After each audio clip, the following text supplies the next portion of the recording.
Bien, bien, bienvenue à tous. On est là pour vous parler d'un projet qui lie GRDF et l'OPAC de la Savoie. Donc notre projet, et ce qu'on venait vous transmettre comme message, c'est de dire que rénover au gaz vert, c'était possible. Donc je me présente, je suis Philippe Martel, je suis responsable du service patrimoine de l'OPAC de la Savoie. Et je laisse la parole à Younes. Bonjour à tous, donc Younes Sani, GRDF. Je suis responsable efficacité énergétique au sein d'une entité qui s'appelle CJBAT. Et avec Philippe, on va donc vous présenter une présentation qui s'appelle Rénover au gaz vert, c'est possible. Donc avant de rentrer sur le gaz vert et la rénovation, je voudrais aborder rapidement la place du gaz dans le mix énergétique français d'aujourd'hui.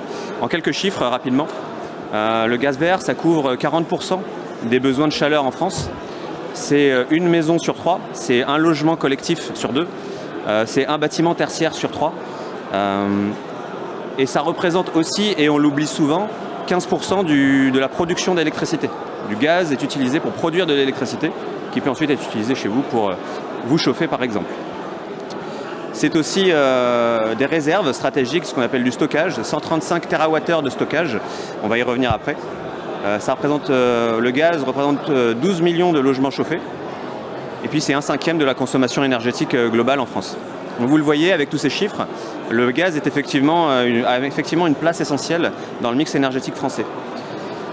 Et si on s'intéresse finalement à la stratégie d'approvisionnement qui est importante surtout de nos jours, la France a fait le choix d'un approvisionnement de gaz diversifié qui, associé aux capacités de stockage que j'évoquais juste avant, permettent de contribuer à la sécurité d'approvisionnement du mix du gaz français.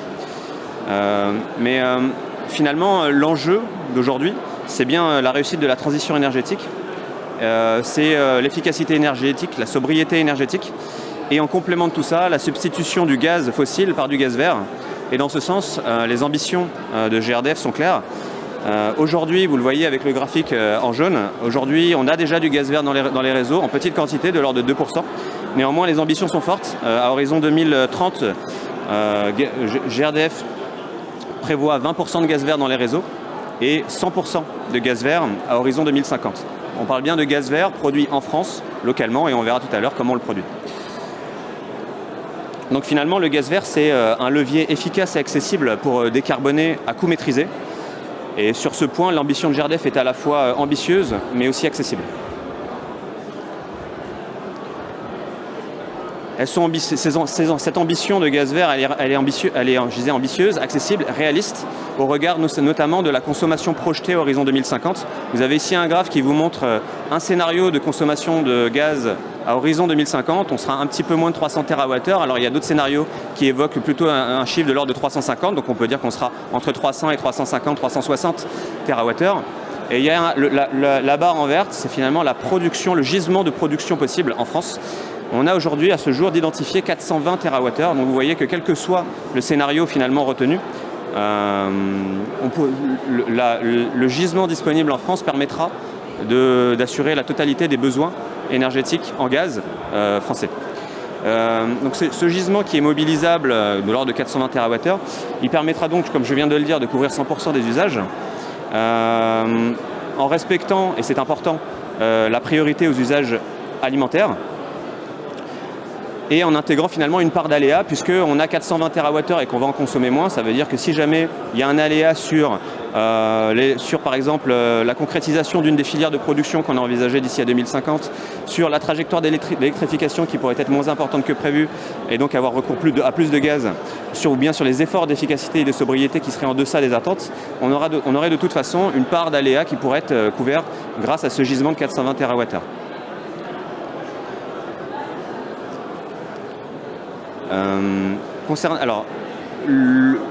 Les principales filières de production de gaz vert, aujourd'hui on a surtout la méthanisation. Il existe également les filières de méthane de synthèse et d'hydrogène qui sont en phase de montée en puissance. Mais aujourd'hui, l'essentiel du gaz vert qui est produit en France, c'est de la méthanisation. Et je voudrais prendre du temps pour revenir rapidement sur ce qu'est la méthanisation. La méthanisation, c'est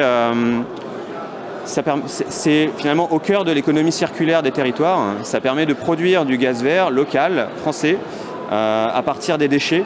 Alors ça peut être des déchets urbains, ça peut être des déchets de l'industrie agroalimentaire. Ça peut être des déchets issus de la production agricole, notamment les effluents d'élevage ou encore des résidus de cives. Et ça s'intègre parfaitement à l'économie circulaire des territoires. Le modèle français de méthanisation, il repose essentiellement sur des unités de taille relativement modeste, de l'ordre de 9 gigawattheures par an. Alors j'imagine bien que 9 gigawattheures par an, ça ne doit pas beaucoup vous parler, mais pour un exemple, 9 gigawattheures par an, c'est par exemple le volume de déchets ménagers biodégradables de 150 000 logements.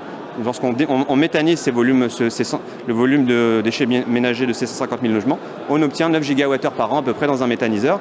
Et ces 9 gigawattheures permettent derrière d'assurer le chauffage et le CS de 2250 logements neufs, RT 2012, donc on est sur l'ancienne, ainsi que de la production de ce qu'on appelle du digesta. C'est un engrais finalement naturel qui remplace les engrais chimiques et ce pour 10 000 tonnes. Donc un exemple concret en image, voilà une unité, la fameuse unité dont je vous parlais, qui est de l'ordre de 9 gigawattheures. L'unité typique qu'on retrouve aujourd'hui dans les campagnes françaises, c'est celle-ci. Donc vous voyez que il y a, donc, si je les prends dans l'ordre, le point 1, finalement on a l'arrivée du camion, la rampe de pesée des camions, la trappe de réception des boues et des graisses, et puis on a deux yurts, ce sont ce qu'on appelle un digesteur et un post-digesteur. C'est là que se passe la transformation des déchets en gaz vert. Et ce gaz vert est ensuite envoyé vers un bureau de contrôle et un épurateur pour épurer ce gaz, pour le mettre pour l'épurer, pour pouvoir lui permettre d'être injecté dans le réseau de gaz. Et ensuite, il part sur le réseau de gaz via un point d'injection. Et c'est finalement la porte d'entrée vers le réseau de gaz pour ce gaz vert. Et il sera ensuite consommé un peu plus loin vers les consommateurs qui sont raccordés au réseau de gaz. Quelques chiffres clés du biométhane. Aujourd'hui, le biométhane, au jour où je parle aujourd'hui, c'est 6,6 TWh de capacité installée. Alors à nouveau, je convertis ça en logements. C'est à peu près 1,7 million de logements neufs. Ça correspond à la consommation d'à peu près 1,7 million de logements neufs. Ça, c'est ce qu'on a aujourd'hui en termes de capacité installée. Mais ce n'est pas que de l'énergie, le gaz vert, c'est aussi des emplois. C'est 3 à 4 emplois.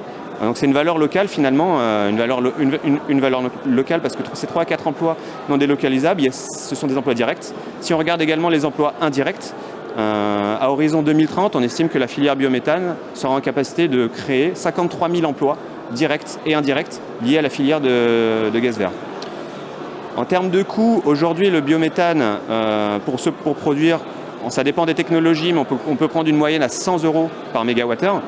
Et puis on a des évolutions de coûts qui sont projetées de l'ordre de moins 35% à horizon 2030. Donc ça veut dire que d'ici à 2030, on devrait atteindre 70 € par mégawattheure. Donc déjà à 100 € aujourd'hui du mégawattheure, on est tout à fait comparable au coût de production des autres ENR. À 70 en 2030, on devrait encore avoir réduit cela et arriver à 70 €. C'est aussi finalement, c'est une énergie, alors c'est effectivement une énergie 100% renouvelable et locale. Et c'est la seule énergie finalement qui atteindra dès cette année les objectifs de la PPE fixés pour 2023 et qui atteindra les objectifs de la PPE fixés en 2028 dès l'année prochaine. Donc c'est finalement la seule énergie renouvelable qui est en avance par rapport à ses objectifs. Si on regarde maintenant les projets qui sont dans le pipe, ceux qui n'injectent pas encore mais qui sont en cours de construction ou d'études, on a un peu moins de 1150 projets qui sont inscrits, ce qu'on appelle au registre de capacité à date.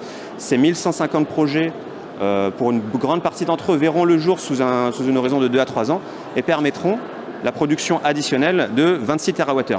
Ces 1150 projets correspondent à 26 TWh de gaz produit, ce qui correspond à 5 millions de logements neufs, en plus d'ici 3 ans finalement. Et puis à ce jour, j'aurais même pu commencer par là, on a plus de 370 sites d'injection qui injectent déjà, qui sont prêts. Et ça correspond, si on regarde ce qui s'est passé l'année dernière en termes de flux, ça correspond à 2 à 3 mises en service par semaine de méthaniseurs. Donc vous le voyez, la dynamique elle est déjà enclenchée, elle est déjà là depuis plusieurs années et elle va s'accélérer encore. Maintenant, si on parle finalement de la place du gaz vert dans la décarbonation du bâtiment, moi ce que je voudrais vous parler du paquet européen, celui qu'on appelle le Fit for 55, qui est finalement une accélération des ambitions de réduction des émissions à l'échelle européenne et qui vise une réduction des émissions de 55% à horizon 2030 par rapport aux consommations de 1990. Et donc, finalement, cette baisse des consommations, elle a déjà commencé. Notamment avec ce qui a déjà été mis en place, notamment sur la suppression des chaudières fuel, avec la RE 2020 qui est arrivée pour isoler encore davantage les bâtiments, avec le décret tertiaire qui va entrer en place, avec la lutte contre les passoires thermiques, et puis finalement, évidemment, avec le développement du gaz vert, qui étant donné qu'il est en avance sur ses objectifs, aura forcément un rôle à jouer. Et ce que je souhaite vous dire aujourd'hui, c'est que le développement du biométhane, donc on l'a vu, dépassera les objectifs de la PPE et permettrait donc d'accélérer la décarbonation des usages, chauffage notamment, et eau chaude sanitaire dans le bâtiment. Bon, maintenant qu'on a dit comment on consommait, qu'on a vu la dynamique et qu'on a expliqué finalement que le gaz vert avait beaucoup d'avenir, il y a une question toute simple qui vient se poser, c'est comment on fait pour le consommer. Alors il existe plusieurs façons de le consommer, je vais me concentrer aujourd'hui sur une de ces façons.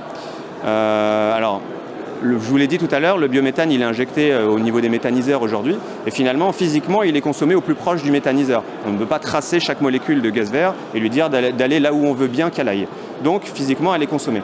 Elle est consommée au plus proche du lieu de production. Néanmoins, pour permettre de valoriser le gaz vert correctement, on a mis en place un système de garantie d'origine. Il faut voir qui est géré par un registre des garanties d'origine. C'est un grand livre de compte finalement qui compte tout ce qui rentre, tout ce qui est injecté dans le réseau en termes de garantie d'origine, et puis tout ce qui est consommé en face. Et donc ça veut dire qu'un consommateur, même éloigné d'un méthaniseur, qui souhaite consommer du gaz vert pourra justifier le fait qu'il a consommé du gaz vert parce qu'il va également acheter une garantie d'origine. Et donc finalement ce consommateur il peut consommer du biométhane en achetant des garanties d'origine. Il existe pour ça différents mécanismes de fléchage, c'est un nom un peu barbare pour dire qu'en fait on peut consommer du gaz vert avec ces mécanismes-là. Un d'entre eux c'est ce qu'on appelle le compte acheteur non fournisseur, qui est notamment exploité dans certains référentiels. Par exemple, le référentiel Energy Sprong, qui est un référentiel très ambitieux sur la rénovation énergétique. Et c'est là où je passe la parole à mon collègue Philippe, qui va l'OPAC de la Savoie, est embarqué sur la première opération Energy Sprong au gaz vert de France. Et donc je vais laisser Philippe vous en parler rapidement.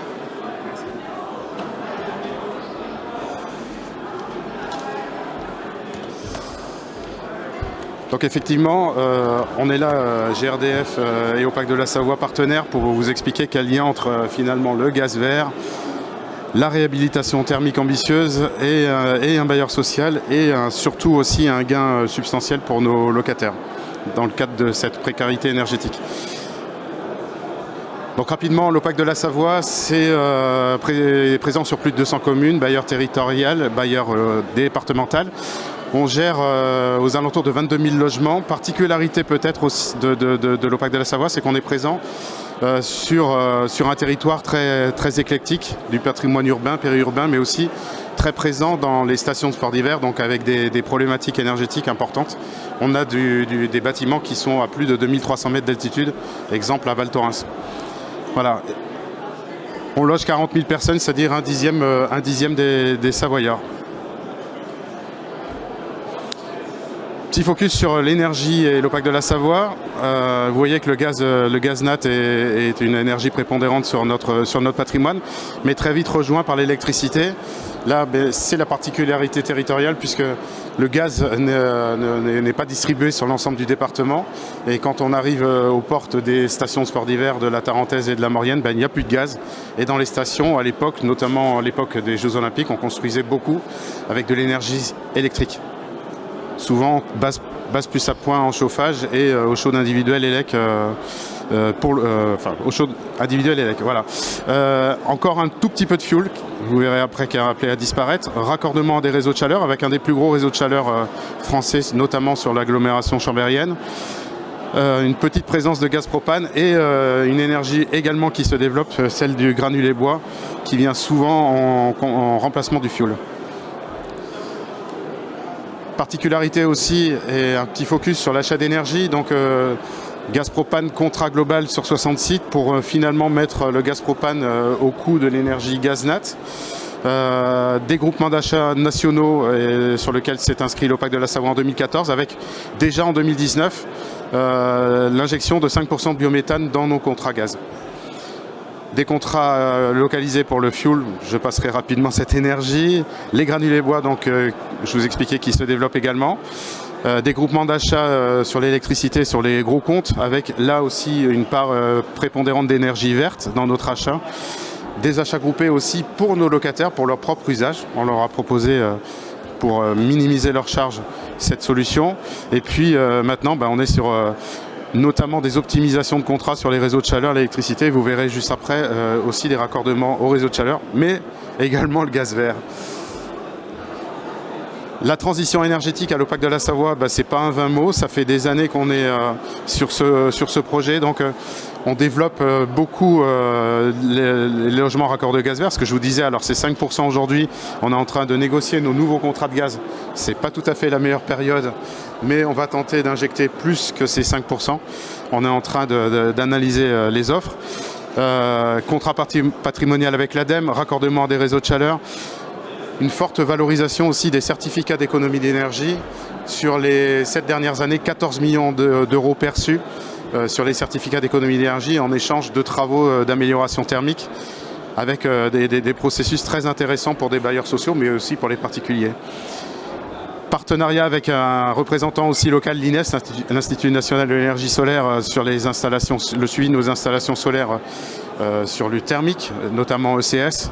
L'intéressement des exploitants en chaufferie aux performances de nos installations. Et puis un sujet aussi qui revient, qui est de plus en plus d'actualité, tout ce qui est raccordement des véhicules ELEC, y compris donc pour nos locataires. Focus maintenant sur la réhabilitation de nos bâtiments.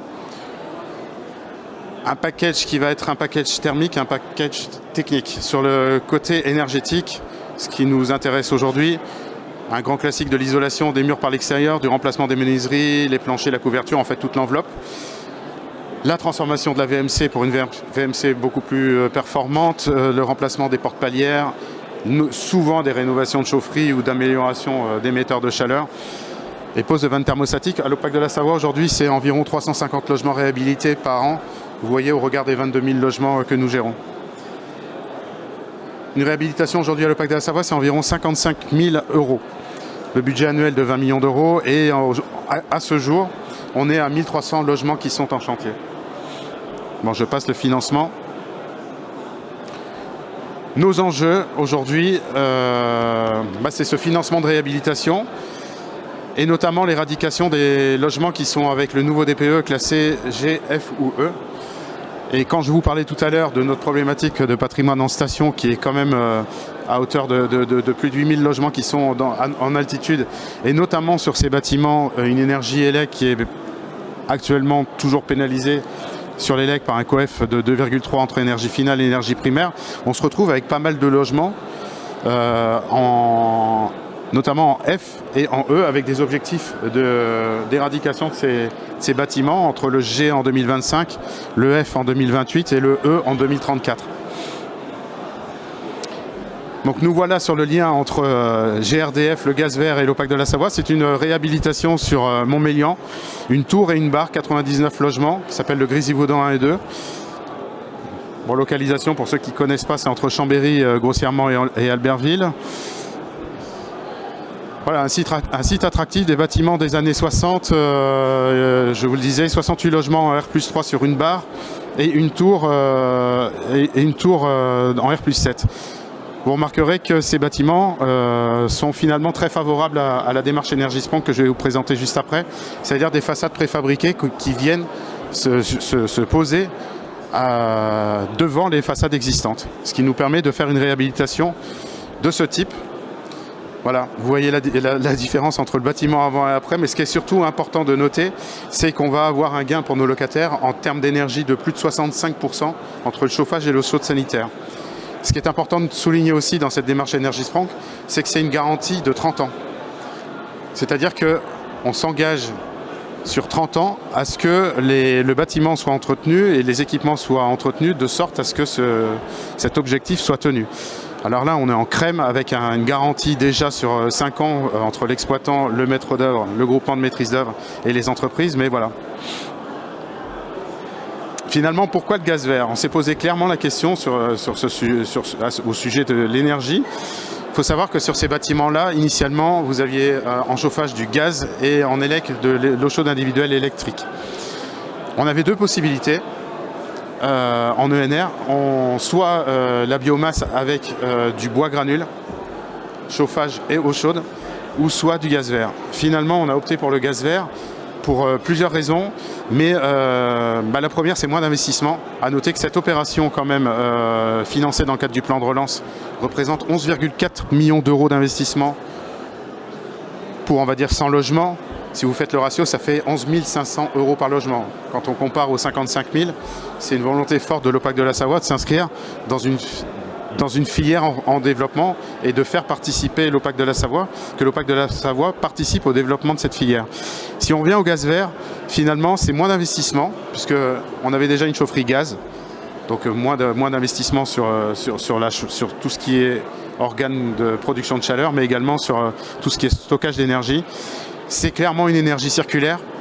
Pourquoi? Parce que en fait, dans la démarche Energy Sprong, on s'engage à acheter ce gaz vert, comme Younes vous a expliqué, par des certificats, mais très localement. C'est un engagement. Et finalement, on en est à participer au développement de la filière très locale d'un territoire qui s'appelle Cœur de Savoie, où il y a aujourd'hui 9 projets de méthaniseurs, dont un qui a obtenu le permis il y a quelques mois en arrière, sur lequel, à terme, on se raccordera. Donc de dire qu'en fait, l'énergie, quelque part, même si la molécule n'est pas fléchée, mais elle est locale. Donc finalement, on participe aussi à la diminution de l'énergie grise et encore une fois au développement de cette filière. Juste pour terminer cette présentation, de dire que finalement, très souvent, les bailleurs sociaux, de par leur modèle économique, ont la capacité d'être innovants et avant-gardistes. Mais on n'oublie pas le pragmatisme et je pense, et l'OPAC de la Savoie pense très sérieusement que le développement du gaz vert fait partie de ce pragmatisme dans un mix énergétique. Voilà.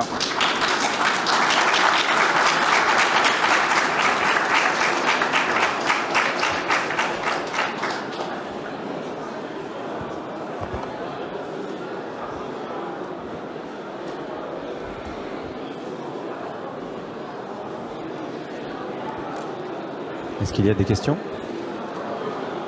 Par contre, il faut tendre le micro là-bas. T'entends pas? Il faut tendre le micro à la personne. Ah, c'est bon. D'accord. Bonjour. Est-ce qu'il y a besoin d'adaptation? Vous entendez pas? Si, c'est bon. Est-ce qu'il y a besoin d'adaptation technique sur le matériel, puisque vous avez parlé de rénovation de chaufferie, mais est-ce qu'au niveau performance, pour garantir toujours les performances d'énergie des chaudières, est-ce que vous avez dû adapter ou Par rapport au gaz vert? Par rapport au gaz vert, oui. Le gaz vert, c'est la même molécule que le gaz nat. Donc en fait, aucune transformation.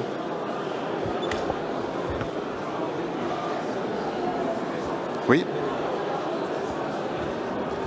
Bonjour. Bonjour. Quels sont les principaux freins actuels au développement du gaz vert? Alors, les freins, il y en a un certain nombre, notamment réglementaires. Aujourd'hui, le gaz vert, on sait le faire. Techniquement, il n'y a pas de frein à le faire techniquement.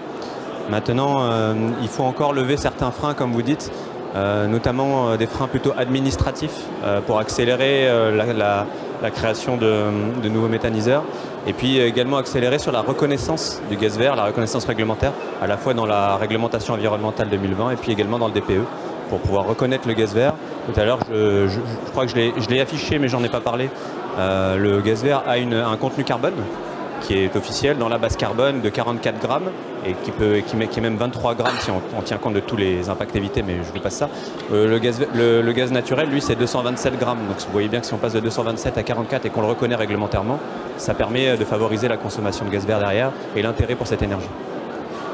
Moi, je rajouterais simplement un frein qui est bien moins important, mais c'est vrai pour toutes les énergies, c'est l'acceptation par la population locale d'un méthaniseur. Alors, entre un méthaniseur, une éolienne ou un champ d'éolienne ou une centrale nucléaire, c'est au choix.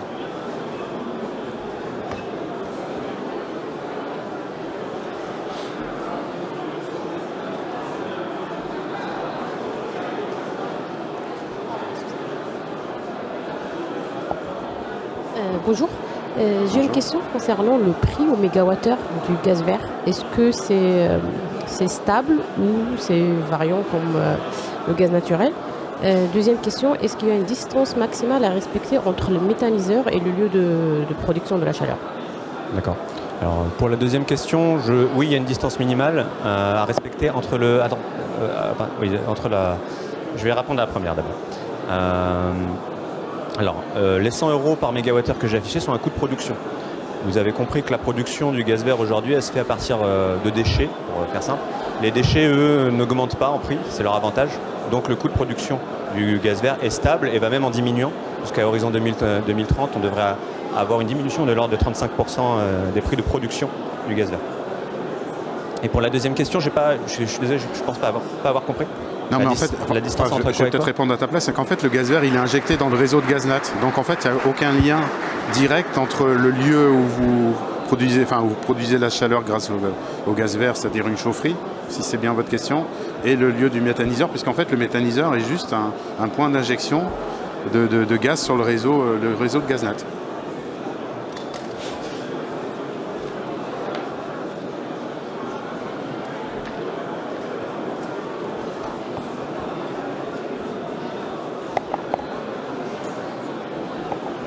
Oui, donc moi j'ai une question par rapport à la date à laquelle on sera en capacité avec le gaz vert de fournir le réseau aujourd'hui. On a parlé de 2030, c'est à l'échelle de génération. Ce qu'on voit à l'heure actuelle, c'est que pas mal de consommateurs s'inquiètent de la position liée à l'actualité, la fourniture du gaz, et se détournent déjà aujourd'hui d'équipements au gaz. Est-ce qu'il est prévu des actions de communication, des choses qui permettraient de rassurer la population en disant attention, du gaz, il y en aura encore en fait? Oui, tout à fait. Merci pour cette question. Effectivement, il y a des actions de communication qui sont déjà en cours. Alors, tout à l'heure, j'ai affiché un graphique qui montrait finalement que l'approvisionnement en gaz russe, puisque c'est votre question, je pense, représente à peu près 17% de l'approvisionnement français. Alors, de manière immédiate, ces 17%, on peut les remplacer par d'autres approvisionnements, pas par du gaz vert, parce qu'on ne peut pas créer 17% de gaz vert du jour au lendemain. Donc, on peut remplacer le gaz fossile d'origine russe par du gaz qui viendrait d'ailleurs. Alors, on a pour ça la chance en France d'avoir une infrastructure assez développée, notamment avec des terminaux méthaniers qui permettent d'amener le gaz depuis des contrées un peu plus lointaines par bateau. Donc on a la possibilité, étant donné qu'on est finalement moins dépendant du gaz russe que d'autres pays européens. Et puis ces 17%, je parlais tout à l'heure de 20% à horizon 2030. Mais en fait, du coup, pour atteindre ces 17%, on pourrait donc l'avoir avant 2030, probablement à horizon 2027.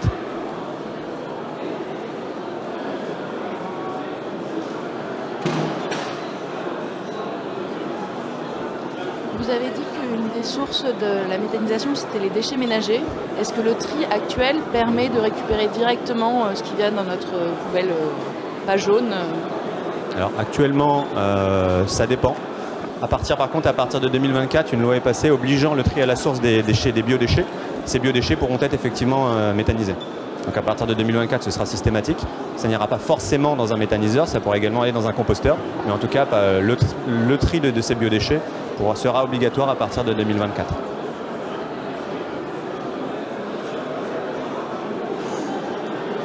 Alors on a le petit carré blanc qui signifie qu'on en est à la toute dernière question, c'est ça? Plus de questions? Une toute